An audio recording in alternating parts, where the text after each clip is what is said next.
ফুলছড়ির যে বালাসী ঘাট, সেই বালাসী ঘাট থেকে আমরা এখন ইঞ্জিন চালিত নৌকায় এই চরে এসেছি। আমরা এখন চরের, এটা একটা অনেক বড় চর জেগেছে এখানে।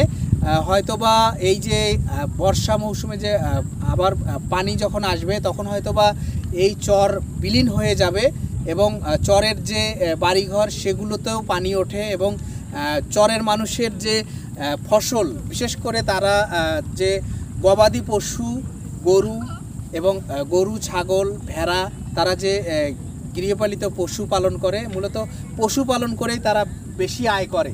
তা আমরা আজকে ঘুরতে এসেছি, আমাদের সঙ্গে শহীদ ভাই আছেন। তো শহীদ ভাই কিছু বলেন, চরকে নিয়ে অন্তত কিছু বলেন, যে চরের মানুষের এই যে দুর্ভোগ, তারা এই যে বর্ষা মৌসুম এলেই তারা একে তো ডাকাতের ভয় থাকে, তারপর তাদের বাড়ি ঘরে পানি ওঠে।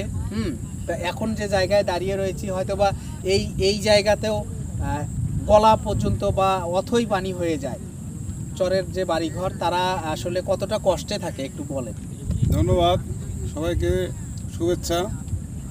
আমি গত 1 বছর আগে যে চরে আসছিলাম, আজকে সেই চরটা বিলীন হয়ে গেছে, আবার একটা নতুন চর দেখতেছি। চর মানে কষ্টের জায়গা। এখানে যারা বসবাস করে তারা এই পানির সঙ্গে যুদ্ধ করে বসবাস করে।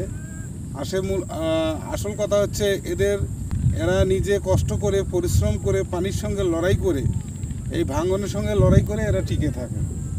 এদের মূলত হচ্ছে কৃষিকাজ। এই হয়তোবা কিছুদিন পরে এই চর জাগার পরে এরা হয়তোবা চাষাবাদ করবে।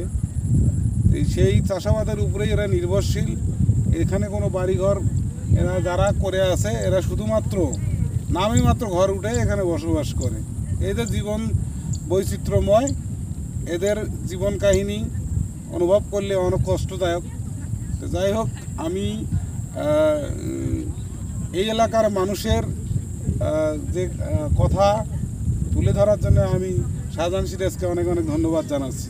আচ্ছা, এই যে চরে দাঁড়িয়ে রয়েছি, চরের মানুষের কথা যেমনটি শহীদ ভাই বললেন যে অত্যন্ত কষ্ট করে, তবে এখন একটু তাদের মাঝে পরিবর্তন এসেছে। যেমন এই চর এলাকাতেও কিন্তু পানির নিচ দিয়ে বিদ্যুতের সংযোগ দেওয়া হয়েছে, তারপর কারেন্টের ব্যবস্থা, এবং অনেক আগে থেকেই ছিল সোলার ব্যবস্থা, যেটি সোলার এবং ব্যাটারি দিয়ে তারা ঘরে ছোট ফ্যান এবং আলো জ্বালাতে সক্ষম হয়েছে। এবং তারা এই যে আধুনিক যে সুযোগ সুবিধা, বিদ্যুৎ ছিল না আগে, সে বিদ্যুৎও এখন অনেকগুলো চরে বিদ্যুৎ সংযোগ যাওয়ায় তারা কিছুটা কষ্ট লাঘব হলেও তাদের প্রাকৃতিক যে সমস্যাগুলো, বিশেষ করে যখন বর্ষা মৌসুমে অথই পানি আসে, সে সময় তাদের যেমন ডাকাতের ভয় রয়েছে।